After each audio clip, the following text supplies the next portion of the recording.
All right, welcome to this special report that focuses on what I believe to be the most important chart in the world right now. And I'm going to show you this chart here. Let's put it up on the screen. It's called Four Forces Shaping Global Food Security. I'm Mike Adams, the Health Ranger. Welcome to this special analysis. And these are sobering times for human civilization because we're on the verge of a collapse of potentially half the world's current population. And we're going to cover why that is. And this chart encapsulates it. So I put this chart together myself.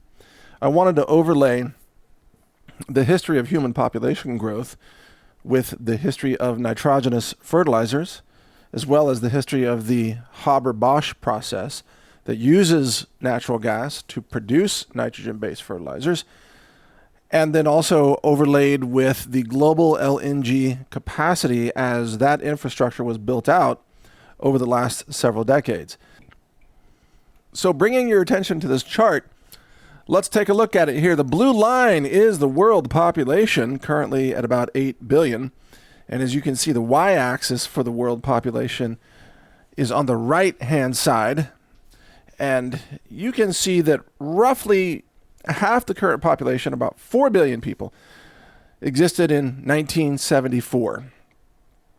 And then before that, 2 billion people was, right around 1915 or somewhere in that area.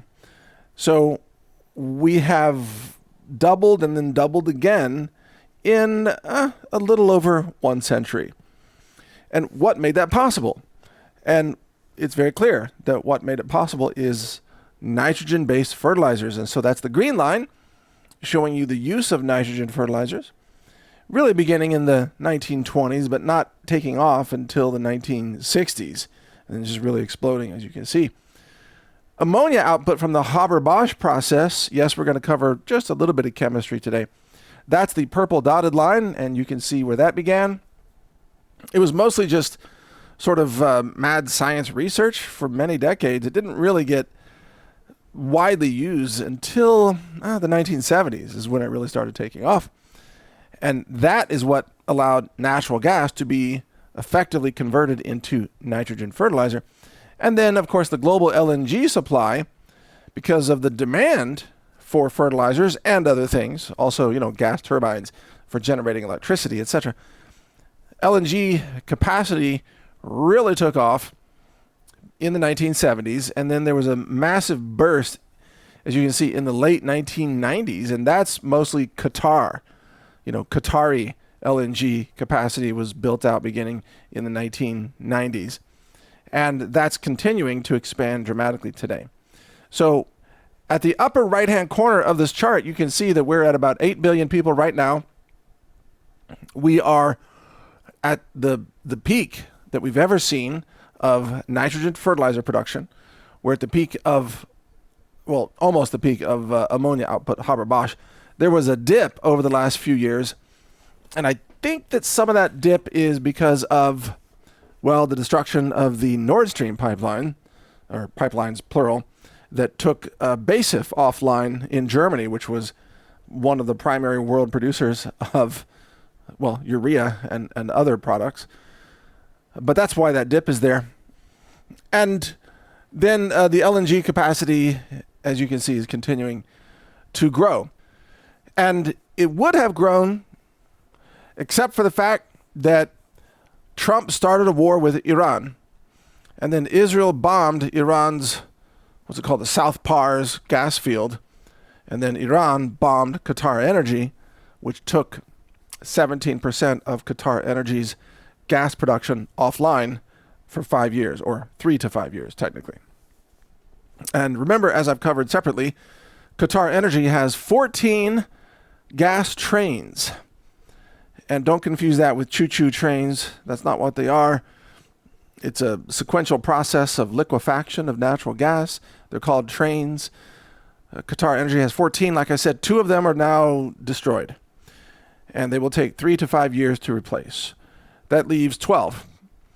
The world can still survive on 12, even though Qatar Energy is responsible for 20 to 22% of the total exports of natural gas on the planet.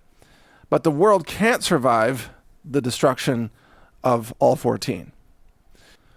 So let's get back to some basic science here. Your body is made of carbon, but also nitrogen.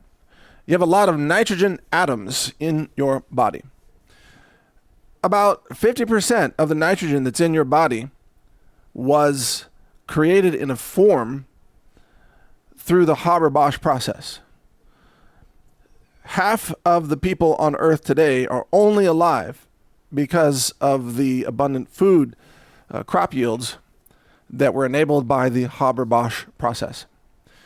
Without this process, and thus without nitrogen-based fertilizers, the world, through pre-Haber-Bosch farming techniques, could only support a maximum of 4 billion people, not the current 8 billion people. So it doesn't matter how much farm land you have. You can have all the land in the world, but if you don't have nitrogen fertilizers through the Haber-Bosch process, which uses natural gas as the feedstock, then you can't support 8 billion people.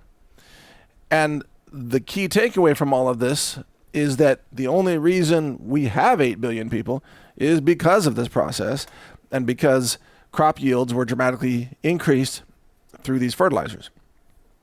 If you then take away the natural gas infrastructure of our world, which is exactly what's happening in the Middle East, it has begun. If you take it away, then you revert the world to 1974 population levels as an estimate, let's say, which is only 4 billion people. So what happens to the other 4 billion people who are currently alive and eating? Oh, yeah, they starve and die because there's not enough food for them. And actually, even the other 4 billion people have a very rough time of it because it's not like all the food goes to just half of the people. Everybody is starving to some degree. And then the question is just, who survives and who dies? And the odds of survival are about, 50% if we have a worst case scenario of LNG destruction. So let's look at population growth again here. Despite widespread famines over the last century in Africa and in parts of Asia, etc., and the so-called 1918 influenza pandemic, despite all of that, the human population has exploded over the last 100 years. And we'll say that right before 1930, the population was about 2 billion. It could be like 1920, 25, 1930, somewhere around there, it was about 2 billion people. And then, like I said, 1974, it doubled to 4 billion people. And then from there, it doubled to 8 billion people in 2022. And today, it's actually over 8 billion people, but I tend to round it off. So every year, right now, the global population growth is a little under 1% right now, but it has been over 1% in previous years. The world is very hungry for energy to produce the food. And when food is affordable and abundant, then people, they make babies. Especially when food is very affordable, then they make more babies because, having kids is expensive because of food and other things. And so expensive food causes people to have fewer children, and cheap food causes people to have more children overall. Now, the top 2 countries in the world with the highest population are, guess what? China and India. China and India, each around, let's say, 1.4 billion people. The way they got there is that through the 60s and 70s and 80s, they were among the first in the world to really embrace aggressive use of nitrogen-based fertilizers. And as a result, their populations exploded. And they continue to maintain very high populations today. And that's despite China's previous controls, it's one China policy. The population still grew anyway. Now, when it comes to growing food, you might wonder, why is nitrogen so important? It's the limiting molecule Well, I mean, nitrogen is an element by itself, but in its fertilizer form, it's a more complex molecule. And that's the limiting factor in soils. And everything, every plant, every crop needs nitrogen. It's a fundamental building block of, proteins and DNA, amino acids, everything. But you might wonder, well, wait a second, isn't the air mostly nitrogen? The air we breathe. And the answer is yes. It's about 78%, 79% nitrogen. However, that's in the form of nitrogen gas, or N2, which is not accessible to plants because, if you know anything about chemistry, the N and the other N, that is N2, they are bound together by a triple bond, a chemical bond or triple bond in chemistry. That bond is very hard to break, and that's why plants can't just pull nitrogen out of the air. So plants have to have nitrogen in a fixed form, which would be nitrate, which combines nitrogen with oxygen, or ammonium, which combines nitrogen with hydrogen, right? NH4. So that's why you had throughout history biological forms of nitrogen, such as manure or bat guano, which don't laugh, because bat guano fed the world for a long time until they ran out of bat guano. And also, compost and things like that. So by about the late 19th century, the world was running out of bat guano. There's islands off of Peru called the Chincha Islands. And they are bat islands, and they were filled with bat guano. And then all that guano got harvested and spread on crops all over the world, and basically exhausted all the bat guano from the islands. And again, this is like 1890, 1895. And at that time, scientists realized that they were going to have to come up with some other way, a synthetic way, or an artificially controllable way to create nitrogen in forms that plants could use. And so research began on what then became the Haber-Bosch process. Now, what's interesting is that in the early 1900s, the Haber-Bosch process created synthetic ammonia, and most of it was used for the military-industrial complex. Yeah, not for crops. So it was used to create munitions, because, it can explode, right? Under the right conditions, it can explode. You mix it with saltpeter, etc., and you get explosions. Only after World War II was the Haber-Bosch process actually used predominantly for crops. And only after World War II did the percentage of the world's population that was fed by synthetic fertilizer begin to really expand. So whereas in 1920, only about 10% of the world relied on the Haber-Bosch process for the nitrogen in order to eat, that number had grown to about 40% of the world's population by 1980. And today, it's about 50% of the world's population. So again, without the Haber-Bosch process, you would lose about half of the current population of roughly 8 billion people. So what's important to understand, and I hope I've been clear about this, is that the Haber-Bosch process allows the same amount of land to produce a lot more food. So for example, in India, the yields of wheat tripled over a 20-year period between 1965 and 1985 because they simply use aggressive nitrogen fertilizers on the wheat crops. And in China, their fertilizer use increased 800% between the years 1961 and 2019. That's what allowed their population to grow from about 660 million to 1.4 billion, which is roughly the population of China today. So, again, nearly 50% of the nitrogen found in your body right now comes from the Haber-Bosch process. Now, just a little bit of chemistry. The Haber-Bosch process, and I know you're going to get sick of me saying that name because we have to say it 5,000 times in this report. But this process is clearly the single most important chemical reaction that has ever been discovered and commercialized in the history of human civilization. That's unquestionable. And the way it works, it's pretty simple. It pulls nitrogen out of the air. I mean, actually, that's done with, pumps, just air compressors and just permeable membranes. And then you combine that with hydrogen, or H2, under high pressure.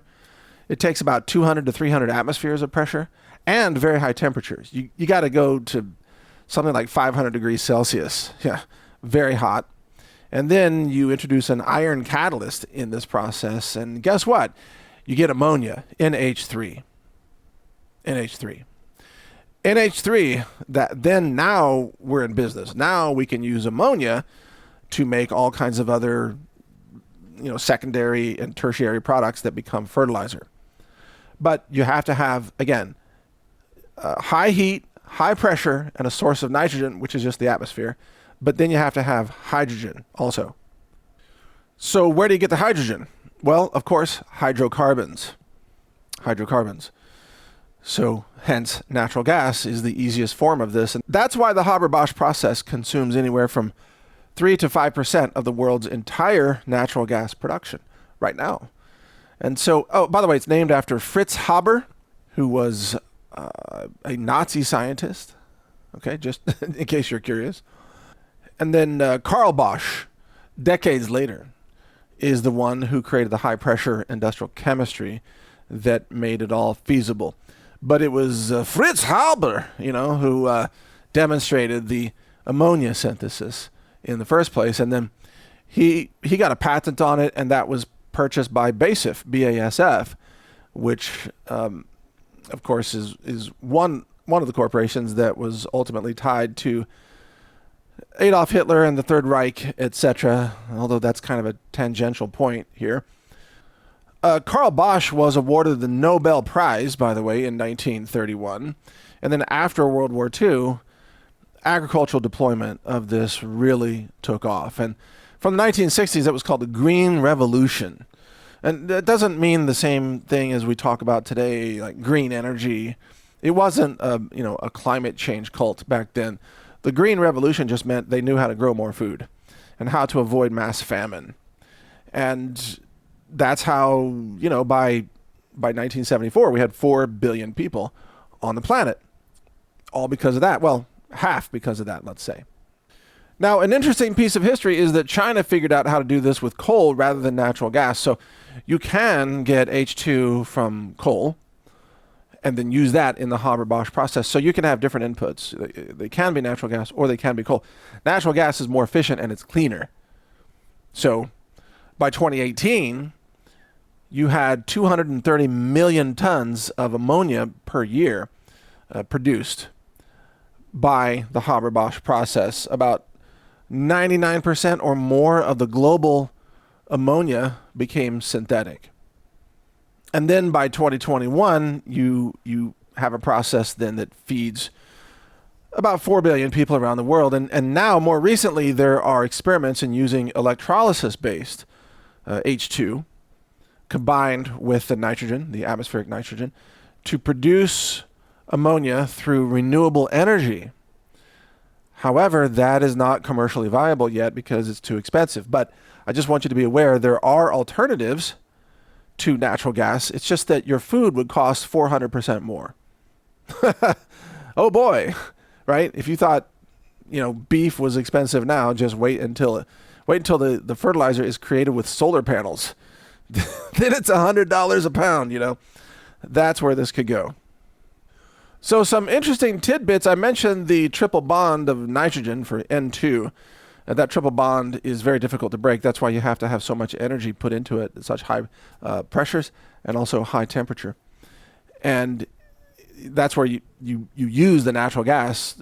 You put that energy into the process to break that bond. And it turns out that every ton of ammonia that you get out of this requires about 35 gigajoules of energy. Gigajoules. So anyway, yeah, it's a very energy intensive process. So good luck solarizing that, right? So of course, natural gas is the most efficient way to produce ammonia synthetically. And as a result, every time that we've had destruction of natural gas infrastructure, such as, for example, the destruction of the Nord Stream pipelines. What year was that? Was that 2022, I think?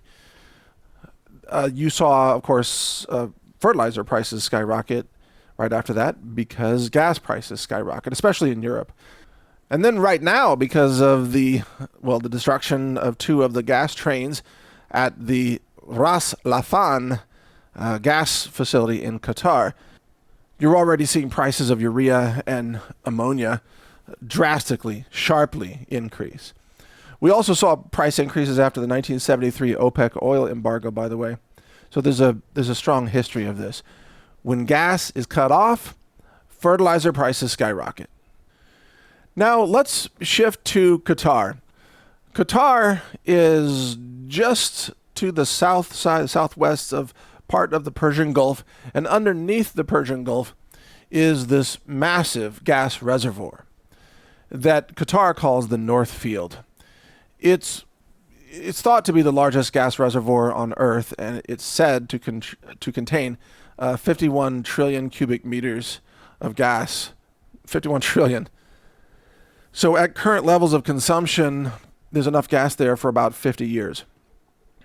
That's not forever, but it's still a long ways off, and maybe by that time we would have, cold fusion or hot fusion or something else. Until then, we've got 50 years of gas, except for the fact that, of course, Trump started this war with Iran, and then Israel attacked Iran, and then Iran reciprocated by attacking Qatar Energy, and now it's force majeure every day. And so there are different trains of LNG that were constructed by Qatar. Train 1 was built in 1996. And if you go back to the chart that I'm showing here, you'll see that right around 96, gas production starts to really increase, and that's because of Qatar. Trains 2 and 3 were built in 97 and 98, but they're very small trains, by the way. They're only 3.3 MTPA, which is million tons per annum, per year, million tons per year. So those are 3.3 million tons per year, which it's not tiny, but it's nothing like what they've been building more recently. In 2004, they started building trains 4 and 5. And then, let's see, 2010, train 6, which could produce 15.6 million tons a year. So these are big-ass trains. And then, let's see, train 7, 2011, it goes on. And now they're expanding the trains, the Northfield East expansion. They're trying to expand trains 1 and 4 to be able to produce 32 million tons per year instead of just 3.3. So that's a 10x expansion if they're able to complete that. That's supposed to be completed by the year 2030. But that's going to be impossible if Iran is launching missiles at them the whole time for obvious reasons. So Qatar Energy also, they have a fertilizer company called Qatar Fertilizer Company. Not shocking that that's the name. It's also known as QAFCO or COFCO. Okay, COFCO. That produces about 3.8 million tons of ammonia per year and about 5.8 million tons of urea per year. It's exported to over 20 different countries to be used as fertilizer, of course. Saudi Arabia has its company called SABIC Agri-Nutrients. They also export ammonia and urea because it's an obvious way to add value to the gas that you're able to tap into relatively inexpensively in that region of the world. So right now, Iran supplies about 10 or 11% of global urea exports. That's Iran. And the UAE, they have a company called Fertiglobe, like Fertile Globe. They produce about 5 million tons per year of urea, and they export that to countries as well. And there's other production in Egypt and Algeria as well. So you get the picture here, right? So these countries, whether it's Saudi Arabia, Qatar, Iran, Egypt, even UAE, they don't just produce gas, they don't just produce oil, they also produce urea and ammonia that are used in fertilizers. So here's what you need to understand about all of this. Let's look at the supply chain. And, I'm sorry to get into the weeds on this, but We all need to understand this. So first you have natural gas that's extracted from the so-called North Field, which is the same field that's under the Persian Gulf, the same field that Iran taps into, okay? So that's the gas field upon which Western civilization depends, upon which essentially half the current population also depends, okay? Then you have the LNG trains at Ras Laffan in Qatar that liquefy the gas to export it to other countries. So that's just revenue from, shipping gas out. That gas is then used in other countries like Taiwan and South Korea, Japan, or Italy, Greece, whatever, in order to either generate electricity with gas turbines or to be used by industry. At the same time, these co-located fertilizer plants, such as CAFCO and SABIC and Fertiglobe, they use the same natural gas as a feedstock for producing hydrogen for the Haber-Bosch synthesis process. And that results in production of ammonia and then eventually urea. That's shipped all over the world to put on crops, for the rice in India, for the corn in Iowa, for the soybean farms in Brazil, right? It's shipped all over the world. And then as a result, the crop yields rise. And then that supports cheaper food so that people have more babies, which increases the world's population. That's how we got to 8 billion people. And then as those people demand more food, because everybody wants all-you-can-eat buffets all day long, then the demand for food creates more demand for more fertilizer and more gas and more LNG infrastructure to be built up in Qatar and Iran, etc. And it's all just jolly and great until there's a war from the Zionists, who have decided to burn down the whole world because they think that God's going to save them if they just kill enough people or something, or explode enough temples. They're insane. So they've decided just by themselves, the insane lunatic end of days Zionists, they've decided they want to burn down the world. And the easiest way for them to do that, in their minds, is to destroy this gas field. Or destroy, Iran's capabilities and infrastructure, knowing that Iran would retaliate by destroying Qatar, and then knowing that Trump would retaliate by blowing up the whole damn thing, which is exactly what Trump has threatened to do. In his own post, he said he's going to nuke the gas field. Now, he didn't use the word nuke. I just want to be clear. He referred to some big, horrible weapon. I forgot the exact words that he used, but in my mind, it seemed like he's indicating a nuke. And it would take a nuke. It would take a deep nuke because the gas field is under the Persian Gulf. And I would imagine that if you nuke the North Field gas field, aren't you also nuking every ship in the Persian Gulf? Aren't you nuking the entire freaking Gulf? And you're destroying, 3,000 ships or whatever the number is that's stranded there right now? Or maybe it's not 3,000. Maybe it's 1,600 or whatever. But those ships can't just be rebuilt overnight. And they also have crews on those ships. Is Trump just going to nuke the Persian Gulf and just spread radiation everywhere? Kill all the people on all the ships, destroy all the ships, all the carriers, which, again, take years to build, and nuke the field, destroy all the gas in some kind of giant, earth-gaping explosion, I guess, that could be seen, from Saturn. It's like, what happened to Earth? Oh, some dumbass nuked the North Field.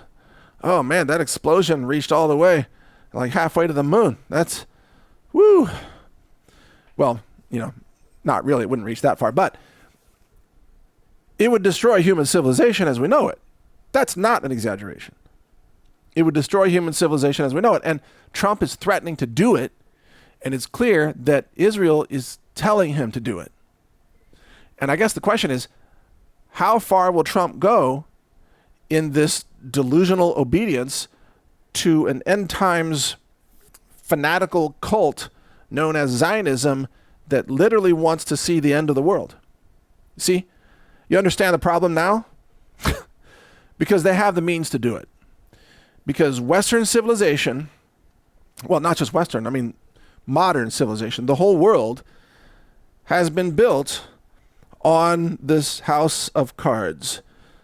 You could call it like the Haber-Bosch house of cards, which is dependent on just a couple of key companies in the Middle East, largely, that themselves depend on just a few key components, such as the cryogenic heat exchangers, which have a 3 to 4 year lead time to build back just one of them, and Qatar Energy says that 2 have been destroyed so far out of 14. So you see why this chart that I'm showing you here is so important.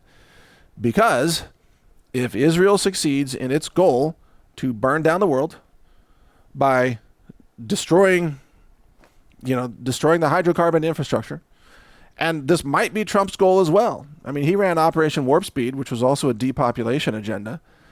But if Trump is on board with the Zionist agenda to cull the human population and kill off half of the currently living humans, roughly, this is by far the most highly leveraged way to achieve that. You don't even have to have a nuclear war. You just nuke the natural gas that feeds 50% of the world. And then notice that 50% of the people in the world don't just keel over dead the next day, do they? No, it's not an instant thing. They die from starvation, from social upheaval, from civil war, from revolt, from economic collapse, from chaos, anarchy, They die from, starvation, but also mass violence. Because the world crumbles. The world goes into Mad Max mode at that point, with possibly a few exceptions. Might be a good time to live on, Papua New Guinea, let's say, where they still grow some of their food, or maybe the high altitude mountains in the Andes, where I visited the Indians there who grow papas, potatoes with wooden plows pulled by oxen. And, it's not a fancy life. Don't get me wrong. They don't have internet, but they don't need fossil fuels either. So, there are a few populations like, the Amazonian tribes, whatever. There are a few populations around the world that can survive without fossil fuels and without Haber-Bosch, etc. But for most of what you think of as human civilization, the big cities, the modern countries, everything from China, United States, to, India, Turkey, Australia, Canada. Canada uses a lot of energy just for heating, obviously. Same thing with most of Western Europe. And these big cities, London, New York, whatever, Auckland, Tokyo, these cities are going to fall if this scenario becomes reality. And we're already 2 out of 14 of the way there.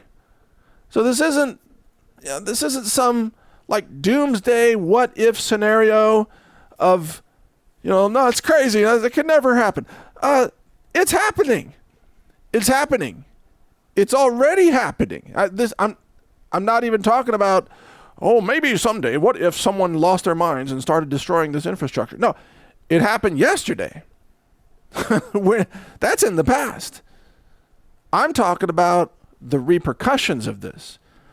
And I'm trying to help you understand that without all these things that we just talked about, again, I'm going to say Haber-Bosch again, without that, without natural gas that's cheap and abundant, without the infrastructure, without the cryogenic heat exchangers, literally, our world collapses to half its current population.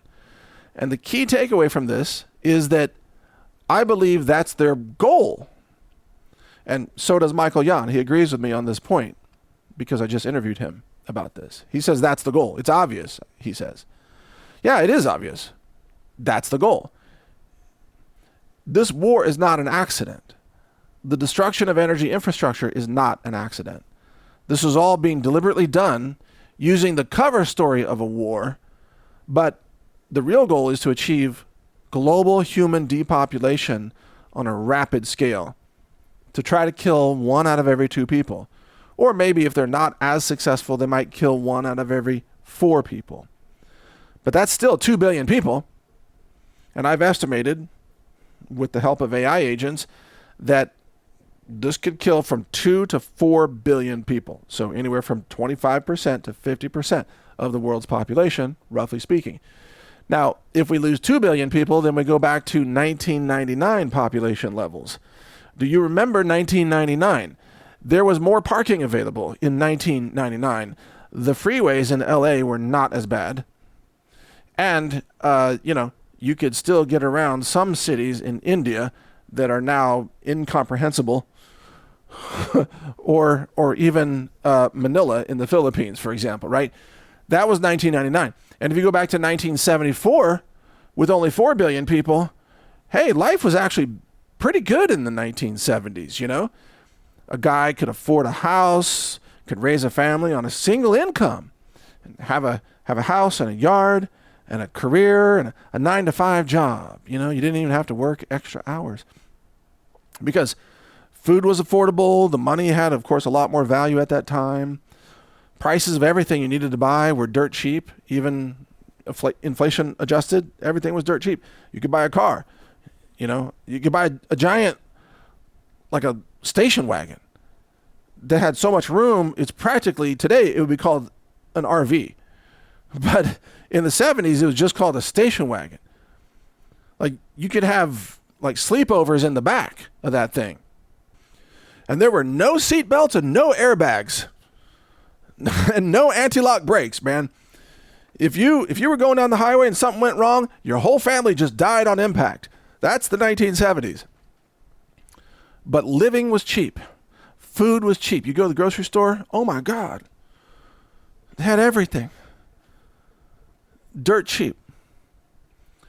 Those days are gone. The currency's lost its value. Food prices are skyrocketing. People can't afford to live. They can't afford a house. A typical young person can't afford a house. The jobs are being lost. And the powers that be are actually engineering mass death of billions of human beings because they don't need us anymore. And why don't they need us anymore? Because of the rise of AI and then soon AI robots. That's why. Because humans were exploited by governments and corporations for all these decades to basically pillage human cognition and labor, and to pay those workers the least amount possible to get their cognition and labor for the benefit of usually large evil globalist corporations or large evil genocidal governments. Now those same evil governments and corporations have come to realize that they just don't need as many humans anymore. And if you ask them, well, how many humans do you think you need? Now, the answer is only about half. Only about half, because massive layoffs at Amazon, at Meta, at, just look at the layoff news. Every day, it's another 10,000, 20,000 people being laid off from major corporations. They're cutting humans like crazy and replacing them with what? With AI. And then those unemployed humans are sitting out there unable to get jobs because their skill sets are no longer better than the AI software systems. I know I'm an AI developer. I work with AI every day. And it's absolutely smarter than most humans. No question about it. People say, well, it's not AGI yet. It can't do everything a human can do. I guarantee you it can do everything a human can do in a desk job. Because humans don't do that much in desk jobs, it turns out. Yes, it can write code. It can do spreadsheets. It can do all this stuff. It can make decisions. It can read emails and whatever. It can make presentations. Heck, this chart I've been showing you during this podcast, this was created by my AI agents. And they also did the research, etc., right? So that would have taken me days. Now, it took like 20 minutes or whatever to put that together. So yes, AI is replacing humans. Soon, AI robots will replace human labor. And all these displaced humans, they're sitting out there, increasing in number, collecting maybe welfare, food stamps, unemployment benefits, whatever. And the governments of the world are looking at this phenomenon here and realizing that, hey, There's no way that we can afford to keep these people around because we can't just pay them all universal basic incomes. We can't just have a giant welfare society where we pay people who don't pay taxes because they're not working. We can't just pay them to just eat and just buy stuff all day because they don't work. They don't produce anything. You can't have a whole society based on just printing money and handing it out to consumers who just consume and consume and consume. And their only output is like bowel movements. That is not a sustainable economy. So what have the governments already figured out? Oh, kill them off. Kill off 4 billion people. How do you do that? You start a war. And then you make sure that during the war, you destroy the energy infrastructure that feeds half the planet. Boom. There you go. And that's exactly what's happening. And then that makes way for the rise of the robots. You see? It all makes sense, doesn't it? I mean, once you understand how evil the globalists are and the governments and so on, and why Trump is just a puppet playing along with this whole thing, that even the conflict between Israel and Iran isn't entirely honest. It's also part of the global theater that's designed to achieve the result of mass human culling, global depopulation. And during all of this, by the way, I'm sure they'll find ways to kill off more than just 4 billion people. They can have cyber attacks on the power grid. Or they can just shut down the power grid and say it was a cyber attack. Trump just managed to shut off the whole power grid of Cuba. If they can do it in Cuba, they can do it in New York City. They can do it in Chicago. They can just shut down the power grids and just let everybody die. And if they do that in enough cities with a long enough duration, you get what? You get 90% die-off rate, don't you? Before very long, just a few months. So through those methods, engineered famine, engineered destruction of the natural gas infrastructure that feeds the fertilizer process, and engineered wars and engineered revolts and engineered uprisings and violence, etc., they can probably kill off maybe, I'm just guessing, 7 billion out of 8 billion people, leaving only 1 billion remaining, roughly, give or take. And that's probably the plan. I don't think they'll succeed at that level, but they'll try. Heck, they probably thought that COVID would kill a lot more people than it did, and they were very disappointed. And that may be why we're enduring all of this right now. Maybe they thought that COVID would kill a few billion, and they're like, dang it. Bill Gates is up there. Depopulation didn't work. Let's try bombing, let's try destroying the food infrastructure. I'm not saying that he's involved in this particular process. I was mocking a voice of a different globalist right there. But Bill Gates definitely wants depopulation. He's advocated it for a long time. I mean, he's invested in depopulation technologies, like birth control for men, where they blast your scrotum with ultrasound to kill your balls. Yeah, I mean that's an actual Bill and Melinda Gates funded technology that they experimented on with African men. Like, here, put your balls in this thing. What does it do? Oh, you'll find out. Bzzz, what? My balls. Ow, my balls, which is a line from Idiocracy, right? So that was a Bill Gates technology. So don't tell me that Bill Gates doesn't want to push depopulation, okay? Of course he does. But this is how they can get to somewhere between a population of, maybe on the high side, if they're not very successful, maybe they'll have 6 billion people left. And if they are very successful, maybe they'll have 1 billion people left. But some of you know about the stones, right? The hedge stones or whatever they're called, that are calling for a global population of only 500 million people. That 500 million is the correct sustainable number, according to these stones, whatever they are. So maybe that's the goal. How will they get there? Well, they would have to add in like Terminator drones or something, or just mass chemical poisoning, VX nerve gas for every bus station, or whatever they plan to do. But maybe that's their plan to get the world down to 500 million people. If that happens, there's going to be, you're going to walk around the world and you're going to say, what civilization used to be here? And why did they produce so much plastic? That's going to be the number one question. Look at these landfill sites. My God. You're going to find, concrete overpasses, concrete structures. The wood frame houses won't last very long. They'll all collapse within a few decades. But concrete structures will be around for a long time, and whatever concrete homes are out there, they will withstand the test of time. But it's going to look like Earth was hit by a giant meteor or something if we only have 500 million people left. Because we built an infrastructure on this planet for 8 billion people with all the roads, and all the houses and all the highways and whatever, the parks, the parking lots, the golf courses, whatever. I wouldn't mind nature taking back the golf courses, just to be clear. If you're a golfer, you might not like that comment, but those things are so toxic with all the weed killer. I'm like, come on. Oh my God. You're walking around in like toxic cancer chemicals all day long. They call it a manicured green.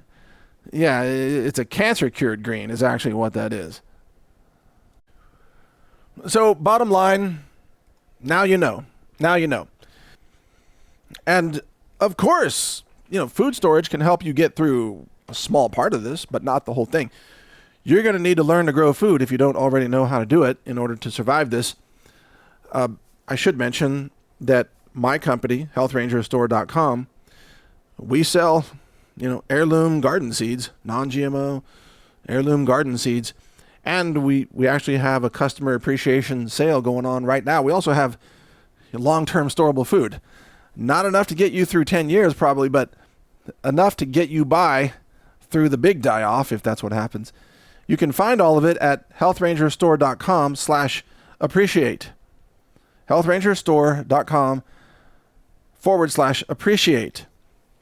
And there you'll see some of what we have available right now. A lot of Ranger buckets, mega buckets, mini buckets, number 10 cans with freeze-dried food. All of it subjected to laboratory testing for glyphosate and heavy metals and microbiology and salmonella, etc. We do extensive lab testing, as you probably already know. So if you want storable food, if you want iodine, if you want survival supplies, if you want garden seeds, etc., yeah, you can get them from our store while supplies last. And I will tell you that sales are basically right now tripling from what they would normally be pre-war. They're just about triple right now. So that means we're gonna, our supplies are not gonna last forever. But we have it for right now, until people buy everything we have. And we're not raising the prices, just to be clear. We don't do profiteering. We're keeping our prices the same. But we will have to raise them with the next production lot because, of course, our input prices are going up. But for the current lots that we have sitting literally on pallets, on pallet racks in the warehouse, I should probably shoot a video and show you that. But those are at the current price, which is really 2025 pricing. But what you're about to see later on this year is crazy pricing, because that's what's going to happen to the global food supply. Everything's going to get very, very expensive and eventually scarce. So that's the big picture, folks. I hope you found this educational, maybe a little bit entertaining or frightening. I don't know. I'm not here to scare you. That's not my goal. I'm here to educate you and to explain what's happening so that you can survive it. Because remember this. Let's suppose the globalists do kill 7 out of 8 billion people. Now, obviously that would be, global genocide at a scale that has never been seen before that we know of, at least not on this planet. But it's probably not that hard to be in the remaining 1 billion people. And I don't mean to oversimplify this, but if you're listening to this podcast, you're already more informed than like at least 999 out of 1,000 people, considering just mainstream people, right? So you're already in the top sliver of the top 1%. You're easily going to make it through this if you've got some brains and some knowledge and, you know, some extra supplies, and you know how to grow some food, etc. You can make it through this. It's not that hard for people who are informed and adaptable. And by definition, that's you. If you weren't informed and adaptable, you wouldn't be listening to this. So you're actually going to be okay. But the world's not going to be okay, because most people have no idea that this is coming. They have no idea. And you just say Haber Bosch to people, and they're like, oh, what is this? A freaking chemistry class. Nitrogen bonds. Please, God, no. You just try to talk about this. The average person is oblivious to the events of the world and how those events will impact them. They are oblivious. So they don't know that, 2 LNG trains have been destroyed. They're like, what are LNG trains? What are you talking about? Are those little choo-choo trains we ride at the zoo with our kids? What are those things? No. The whole world depends on these trains. Oh, okay. See, people don't even know that, right? People have no idea where their food comes from, where energy comes from. They have no idea what's happening in the Middle East. The mainstream media isn't telling them. So they're the ones that are going to be the most susceptible to the culling, because they have no information. They have no supplies. They have no skills. They have no knowledge. And for people in that group, yeah, they're not going to do well. But for you, you're not in that group by definition. So I'm not here to scare you. I'm here to help you understand what's about to happen, and to understand that you are surrounded by people who do not know what's going to happen. And when you try to tell them, they don't want to hear it. They don't. I mean, try it. You'll see. They have no interest. Because, they think the future is going to be just like the past. Food's always appeared on the shelf magically at the grocery store. They're like, it's going to work that way forever. What if that's not true? What if the food you used to get came from an industrial process that has just been partially bombed and destroyed with a 3 to 5 year repair time? What then? Well, they don't want to talk about that. Like, why are you being so negative? Are you trying to black pill me? No. I'm trying to make sure you don't starve to death, but I guess you don't care. So have fun eating Soylent Green burgers, or, your Cricket McNuggets, because those might be the top 2 sources of protein that are available as the global famine continues to expand. And you can combine those. So you have Soylent Green burger with like a cricket leg magic sauce on top, like a Big Mac. Just remember to bring some dental floss to get the cricket legs out of your teeth after you're done chewing on that. You smile like, what is that? You got cricket legs in your teeth. Oh yeah, that's the government food stamp program only gives you, cricket legs and Soylent Green. You don't even get the cricket torsos. That's the high-end stuff. That's for the paying customers. The free welfare people on the CBDCs, they get the cricket legs. The legs that are left over in the bottom of the cricket, the grow farm, when they scrape all the crickets out after they dried them in a giant cricket dehydrator, the legs at the bottom, that's what you get. It's not quite like, chicken legs. Not as much meat on them, but can't be choosy. You didn't prepare, so have fun with the cricket legs. Oh, and before I wrap this up, one more thing.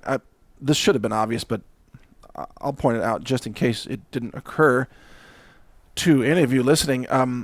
Possibly, do you realize that also the animal feed is produced with nitrogenous fertilizers. So if you think, well, no, I don't care about corn and soy and alfalfa and all this stuff, I'm just going to eat beef.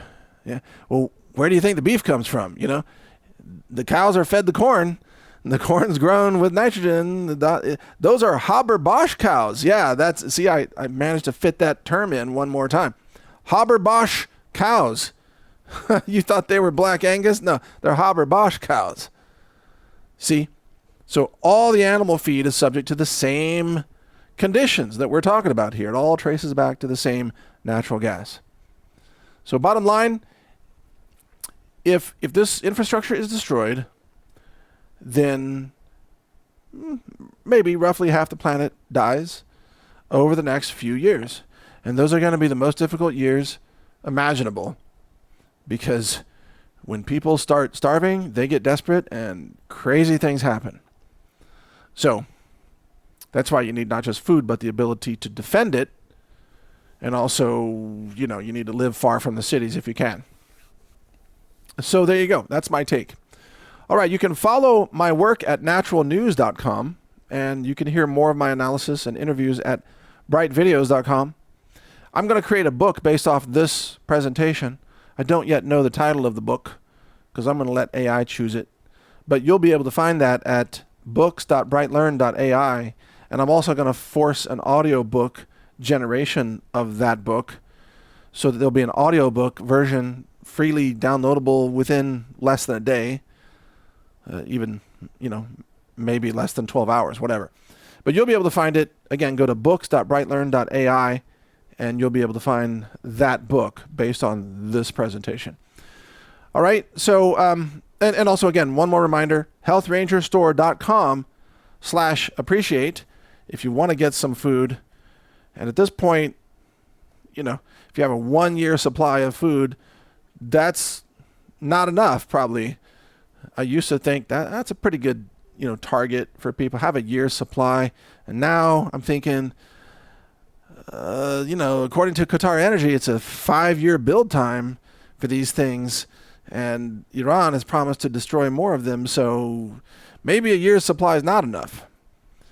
But a year would help you, give you time to start growing some food. But can you realistically grow everything that you need to eat?